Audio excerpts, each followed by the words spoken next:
श्री परमात्मने नमः। अष्टावक्र गीता का आरंभ मुमुक्षु राजा जनक द्वारा पूछे गए 3 प्रश्नों से होता है कि ज्ञान कैसे होता है, मुक्ति कैसे होती है तथा वैराग्य कैसे होता है। संपूर्ण अध्यात्म का सार इन 3 प्रश्नों में समाहित है। आध्यात्मिक उपलब्धि में वैराग्य का होना अथवा आसक्ति त्याग पहली शर्त है। इससे होता है आत्मज्ञान एवं आत्मज्ञान से ही मुक्ति होती है, जो जीव की सर्वोपरि स्थिति है। जनक के 3 प्रश्नों का समाधान अष्टावक्र ने 3 वाक्यों में कर दिया एवं उपदेश सुनते सुनते ही जनक को वहीं आत्म अनुभूति हो गई। कैसा अनूठा वक्तव्य रहा होगा, वह जनक की कितनी पात्रता रही होगी, इसका अंदाजा इससे लगाया जा सकता है। सत्य पर इतना शुद्धतम वक्तव्य आज तक कोई नहीं दे पाया। यदि उसे अध्यात्म से निकाल दिया जाए तो आत्मज्ञानी को उस पूर्ण की उपलब्धि पर कैसे अनुभव होता है, यह जानना ही कठिन हो जाएगा। वेद पुराण उपनिषद भी इसके सामने फीके नजर आते हैं। कृष्ण की गीता का पात्र अर्जुन विभिन्न प्रकार की मानसिक समस्याओं में उलझा है। उसकी न ज्ञान प्राप्ति की इच्छा है, न उसमें कर्तव्य बोध है। वह क्षत्रिय है, युद्ध क्षेत्र में खड़ा है। आतताइयों की चुनौतियां उसके सामने हैं, किंतु वह अपने कर्तव्य कर्म से भागना चाहता है। झूठी तर्क संगति देता है। कभी पाप पुण्य की, कभी स्वर्ग नर्क की, कभी सन्यास की बातें करता है, किंतु न उसमें कर्तव्य बोध है, न गुरु के प्रति निष्ठा। भगवान कृष्ण उसे सभी प्रकार के आध्यात्मिक पक्षों को समझाते हुए कर्तव्य बोध कराते हैं, किंतु अर्जुन अधिक प्रज्ञावान न होने से वह हर समाधान पर नए नए तर्क देता है।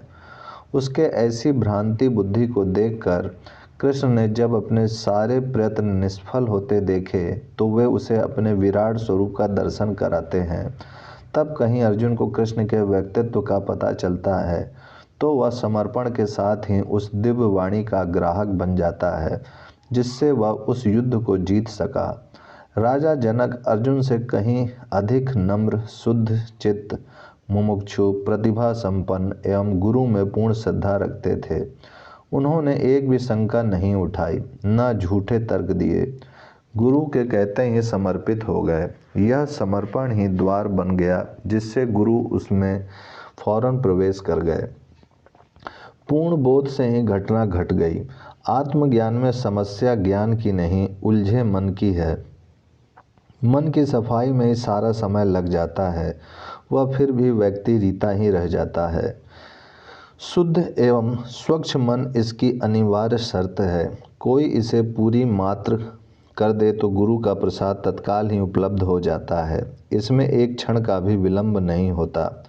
राजा जनक जैसे पात्रता होने पर हर व्यक्ति को ऐसी घटना घट सकती है। इसमें धर्म, संप्रदाय, देश, जाति, काल कोई बाधा नहीं है। यदि कोई इसे गंभीरता से हृदयगम कर ले तो आत्मबोध की झलक मिल सकती है। कहते हैं विवेकानंद जब रामकृष्ण के पास गए, वह परमात्मा का प्रमाण पूछा तो रामकृष्ण ने उन्हें अष्टावक्र गीता पढ़ने को दी कि तुम इसे पढ़कर मुझे सुनाओ, मेरी दृष्टि कमज़ोर है। कहते हैं विवेकानंद इस पुस्तक को पढ़ते पढ़ते ही ध्यानस्थ हो गए। वह उनके जीवन में क्रांति घट गई। आध्यात्मिक क्रांति बोध से आती है, अन्य क्रियाएं कहीं काम नहीं आती। अष्टावक्र ने कहा है, चर्मकार चमड़ी को देखता है, वह ज्ञानी आत्मा को देखने की क्षमता आना ही उसकी पात्रता है, जिससे उपलब्धि संभव है। जनक ऐसे ही प्रज्ञावान थे, जिनको थोड़े से ही प्रयास से आत्मबोध हो गया। पूर्व जन्म की पात्रता रही होगी तथा इस जन्म की मुमुक्षा।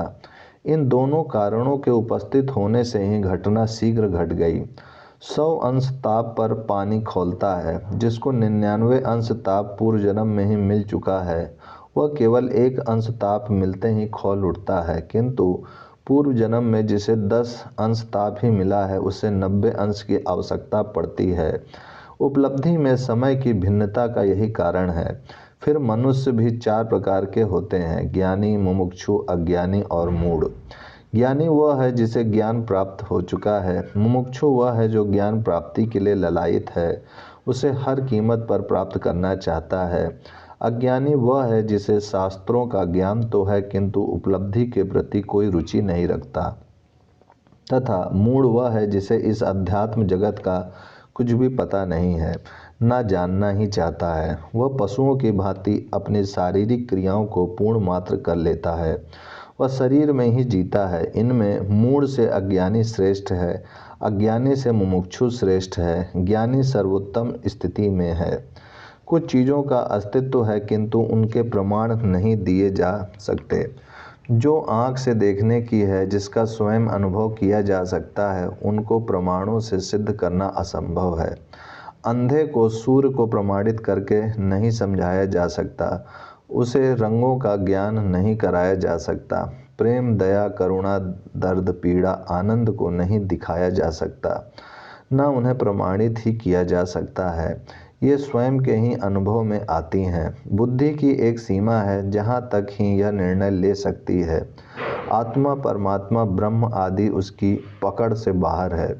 ये इंद्रियों के विषय ही नहीं है। इंद्रियां स्थूल को पकड़ सकती हैं, सूक्ष्म छूट जाता है।